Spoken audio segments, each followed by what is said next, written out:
T'es-tu déjà demandé pourquoi est-ce qu'à l'entraînement tu te sens fluide, confiant, capable de tout, mais le jour du match tu deviens tout simplement nul, même si tes coéquipiers te disent « Non, ça va, t'as bien joué ». Tu sais très bien qu'au fond de toi tu peux tellement mieux jouer. Alors laisse-moi te raconter l'histoire de Nick Anderson. Finale NBA 1995, Magic d'Orlando contre Houston. Il reste 10 secondes. Le Magic mène de 3 points. Anderson, un joueur fiable du Magic, se présente sur la ligne des lancers francs. Première tentative, airball complet. Deuxième tentative, raté encore. Houston le faute immédiatement. Troisième tentative, raté. Quatrième tentative, raté. 4 lancers francs d'affilée ratés. En finale, par un joueur NBA qui met ses lancers les yeux fermés à l'entraînement. Houston égalise sur un 3 points. Prolongation, victoire Houston. Nick Anderson ne s'en remettra jamais. Alors voilà la vraie question. Pourquoi ton cerveau te sabote en match alors que t'assures à l'entraînement? Parce que le problème, c'est pas ton shoot, c'est pas ton physique, c'est pas ton talent. Quelque chose change dans ton corps avant même que tu touches le ballon. Et aujourd'hui, je vais te montrer exactement ce qui se passe. Et surtout, je vais te donner des solutions concrètes que tu pourras appliquer dès ce soir. On va d'abord voir pourquoi vouloir trop bien jouer te paralyse. Puis comment ton ego peut te sauver ou te détruire. On va parler de la technique pour gérer tes erreurs, de comment reprogrammer ce que tu te dis. Et à la fin, dans 15 minutes, on va voir concrètement ce qui change dans ton jeu sur le terrain quand tout ça est en place. Reste jusqu'au bout parce qu'on va parler de ce que les meilleurs font différemment dans leur tête et dans leur corps. Moi c'est Seiko, like, abonne-toi, c'est parti.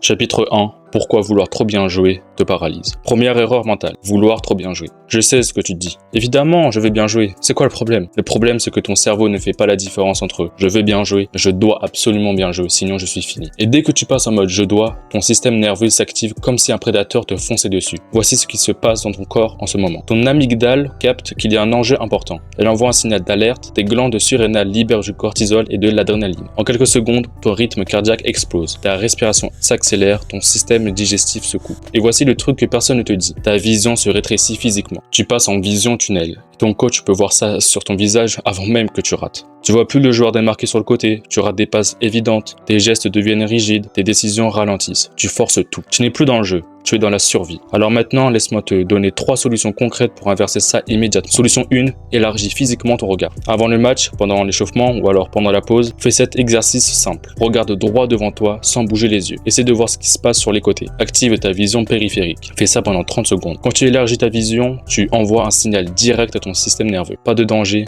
tout va bien. Ton rythme cardiaque baisse, ta respiration s'approfondit, ton corps se calme. C'est utilisé par les Navy Seals, par les pilotes de chasse, par Curry avant ses lancers. Solution 2. La double inspiration. Grande inspiration par le nez, petite inspiration supplémentaire, longue expiration par la bouche. Ça réouvre les alvéoles de tes poumons qui se ferment sous stress. Et l'expiration longue évacue le CO2 accumulé qui te rend agité. Fais ça 2-3 fois avant un lancer. Une remise en jeu, une possession importante. Ça a un effet immédiat et garanti. Solution 3, tes 3 ancrages contrôlables. Avant chaque match, note dans ton téléphone ou sur un papier 3 choses que tu contrôles à 100%. Exemple, sprinter en transition défensive, communiquer fort en défense, appeler le ballon avec énergie. Pas le score, pas l'arbitrage, pas ce que pense le coach, juste 3 trucs simples que tu maîtrises. Et quand tu sens la pression monter en match, reviens mentalement à ces 3 trucs. Ça ramène ton cerveau dans le moment présent. Et c'est là que tu joues ton meilleur basket. Maintenant, ces 3 ancrages, ça marche super bien. Mais si ton ego te pousse à prouver des trucs aux autres au lieu de te dépasser pour toi, tout s'écroule. Et justement, l'ego peut soit te propulser au sommet, soit te détruire complètement. Chapitre 2, l'ego, ton super pouvoir ou ton pire ennemi. Deuxième erreur mentale, mal contrôler ton ego. Michael Jordan a dit un truc que tout le monde a mal compris. Sans ego, t'as pas de détermination. Tous les gens qui réussissent ont de l'ego. Mais il a aussi dit, mon ego est énorme, mais contrôlable. Je le laisse jamais écraser les autres. Voilà la clé. L'ego n'est pas le problème, c'est le contrôle de l'ego qui compte. Laisse-moi te montrer la différence entre les 2 types d'ego. L'ego productif te dit « Je travaille plus que les autres, je suis prêt, je vais me dépasser aujourd'hui ». Cet ego te pousse vers le haut. L'ego toxique te dit « Je dois montrer que je suis meilleur, je dois prouver aux autres qu'ils ont tort. Si je rate, tout le monde va me juger ». Cet ego te tire vers le bas. Tu vois la différence? L'un te fait jouer pour toi, l'autre te fait jouer pour eux. Alors voici comment savoir où tu te situes. Test post-match, une seule question. Après chaque match ou entraînement, pose-toi cette question honnêtement. Est-ce que j'ai joué pour me dépasser, pour prouver quelque chose aux autres? Si c'est pour prouver, tu es en train de gaspiller ton énergie parce que tu joues pour obtenir leur validation et ça c'est hors de ton contrôle. La règle d'or, ce qui dépend de toi. Écris ça quelque part, relis-le avant chaque match. Ce qui dépend de moi, mes pensées, mes actions, mes efforts. Ce qui ne dépend pas de moi, l'opinion des autres, le résultat final, la reconnaissance. Ton ego doit se nourrir de ce que tu contrôles, jamais de ce que tu ne contrôles pas. Ton mantra personnel. Crée-toi une phrase courte que tu répètes avant de rentrer sur le terrain. Exemple, je suis ici pour montrer ce que je sais faire, mon jeu parle pour moi, je joue mon basket. Pas besoin que ce soit poétique, juste que ça te recentre sur toi. Bon,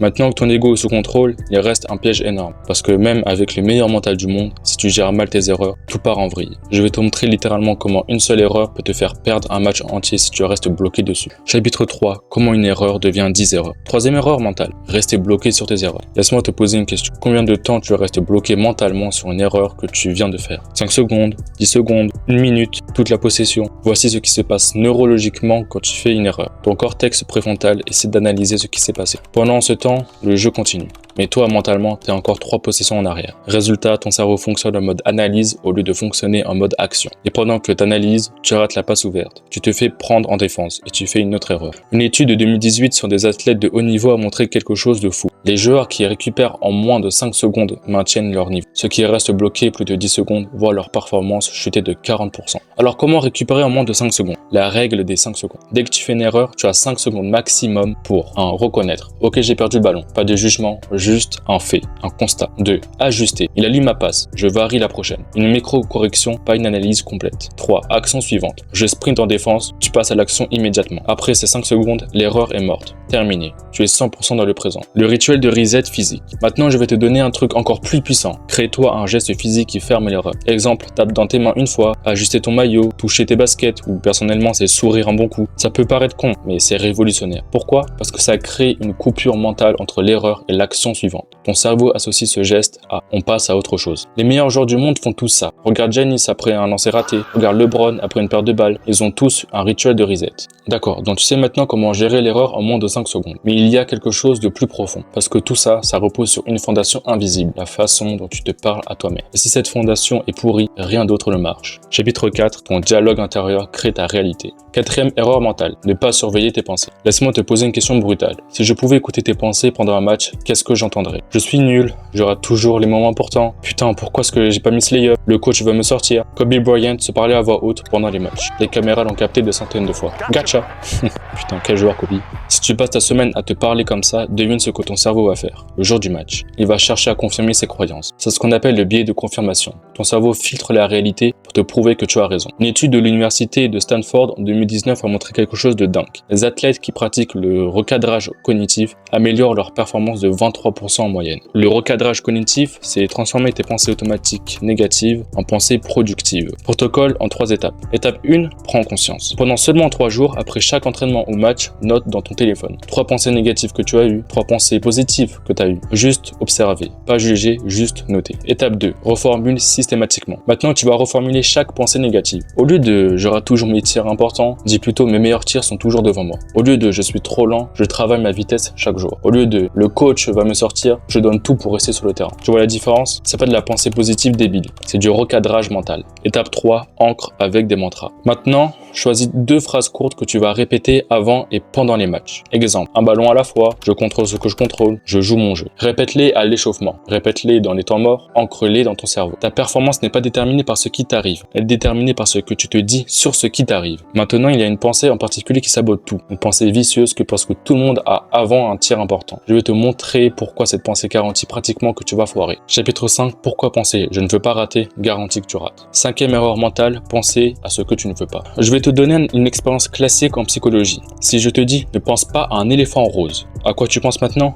À un éléphant rose. Ton cerveau ne traite pas la négation. Quand tu penses « je ne veux pas rater », ton cerveau visualise le tir raté et ton corps suit. Une étude de 2015 publiée par le Journal of Sport et Exercise Psychology a montré que les athlètes qui se concentrent sur ce qu'ils veulent éviter ont 34% plus de chances d'échouer. Alors comment inverser ça? L'inversion linguistique. À chaque fois que tu penses « je ne veux pas », remplace immédiatement par « je veux ». Je ne veux pas rater ce tir, je veux rentrer ce tir. Je ne veux pas perdre le ballon, je veux protéger et créer. Je ne veux pas me faire sortir, je veux rester sur ce terrain. Simple mais révolutionnaire. Visualisation pré-match. 10 minutes avant le match, fais cet exercice. Assieds-toi, ferme les yeux, visualise 3 actions que tu veux réussir. Vois-toi driver au cercle avec puissance, prendre un rebond important, défendre avec intensité. Crée des images du succès, jamais de l'échec. Tu ne contrôles pas le résultat du tir, tu contrôles la qualité de ton geste. Concentre-toi sur le geste, le reste suivra. Bon, tout ça c'est puissant, mais il y a quelque chose de plus profond encore. Quelque chose que Giannis a compris à 26 ans que la plupart des joueurs ne comprennent jamais. Ça concerne le moment où tu joues vraiment ton meilleur basket. Chapitre 6, le présent, le seul endroit où tu peux gagner.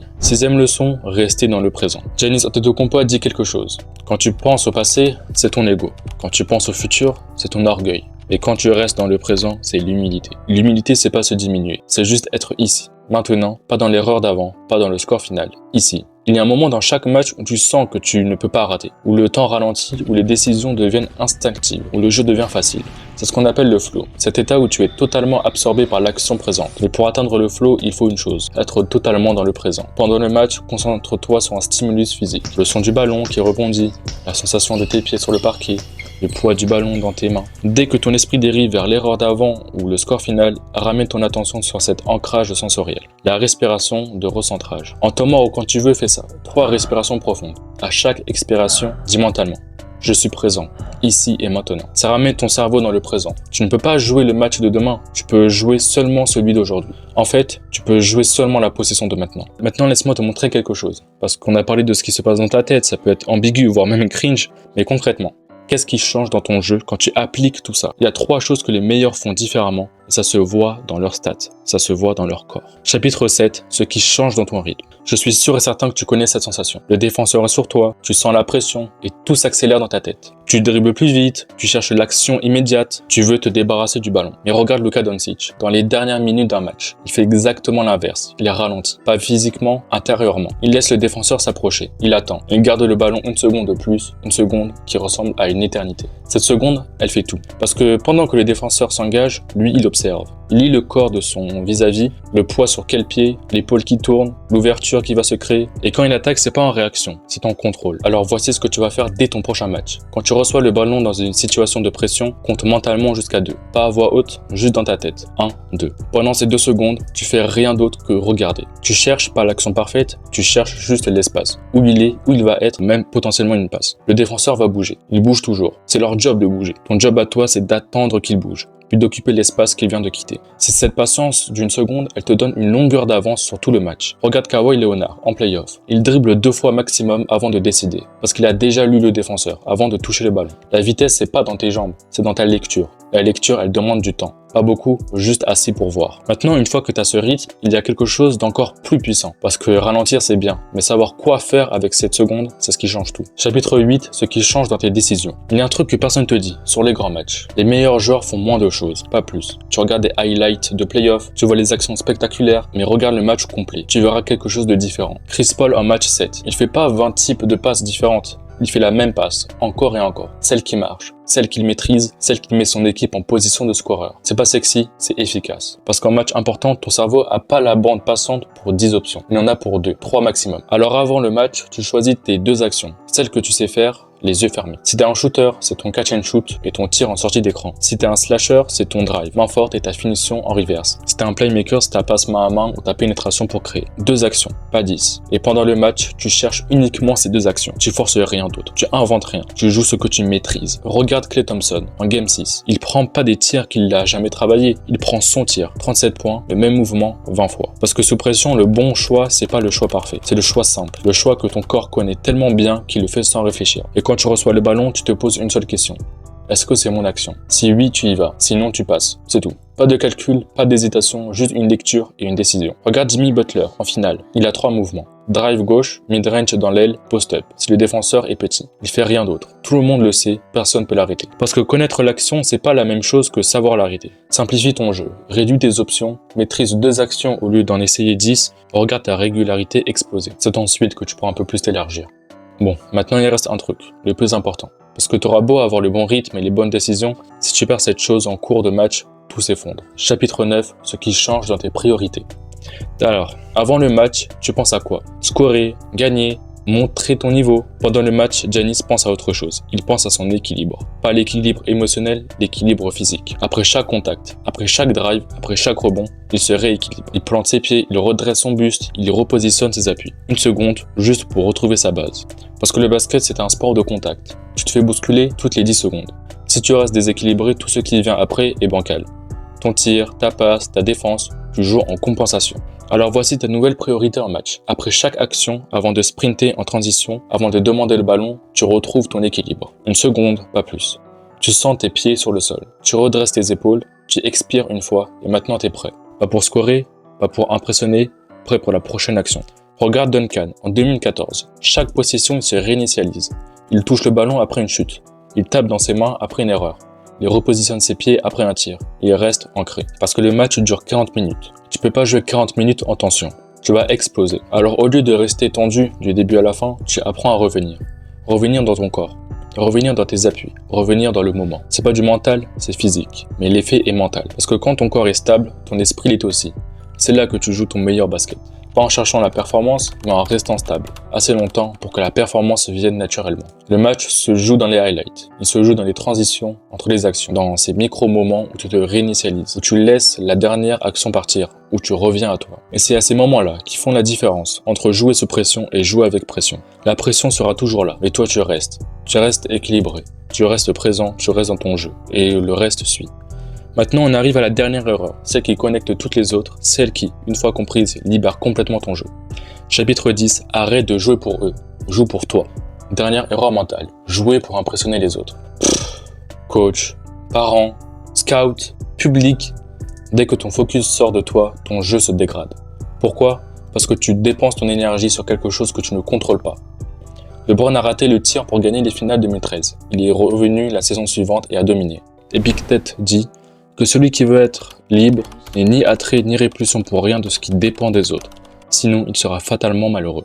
Vouloir impressionner les autres, c'est de l'esclavage mental. Visualise un cercle autour de toi. À l'intérieur du cercle, ton effort, ton intensité, ta communication, tes décisions. À l'extérieur du cercle, l'opinion du coach, le jugement des autres, le résultat final. Règle absolue. Ton énergie reste à 100% dans le cercle, jamais dehors. Exercice pré-match. Écris 3 choses que tu contrôles aujourd'hui. Défendre à fond chaque possession, sprinter en transition, communiquer fort. Rien d'autre n'existe. Le paradoxe final, voici l'ironie. C'est quand tu joues pour toi que tu impressionnes vraiment. Pas en cherchant à impressionner, mais en étant tellement ancré dans ton jeu que ton niveau parle pour toi. Conclusion, ton plan d'action. Si t'es arrivé jusqu'ici, d'abord respect, mais surtout reste jusqu'à la fin. Récapitulons rapidement. Vouloir trop bien jouer active ta vision tunnel. Élargis ta vision, respire en double inspiration, reviens à tes 3 ancrages. Ego mal contrôlé, joue pour te dépasser, pas pour prouver. Mal gérer les erreurs, applique la règle des 3 secondes, plus rituel de reset. Dialogue intérieur toxique, observe, reformule, ancre avec des mantras. Pense à ce que tu ne veux pas, inverse ton langage mental. Ne pas rester dans le présent, ancrage sensoriel, plus respiration de recentrage. Sur le terrain, ralentis ton rythme intérieur. Simplifie tes décisions, retrouve ton équilibre après chaque action et arrête de jouer pour impressionner. Crée ton cercle de contrôle et reste à l'intérieur. Maintenant, voici ce que je veux que tu fasses immédiatement. Choisis une seule de ces solutions, pas les 10, une seule. Celle qui te parle le plus, celle dont tu sais que c'est ton plus gros blocage. Et applique-la pendant 2 semaines, uniquement celle-là. Maîtrise-la, ancre-la, transforme-la en automatisme, puis passe à la suivante. Le mental n'est pas un don, c'est une compétence, et comme toute compétence, elle se développe par la répétition intelligente. Si cette vidéo t'a aidé, mets un like, abonne-toi et écris le mot mental en commentaire pour savoir si tu es resté jusqu'au bout. Sur ce, c'était Seko, ciao.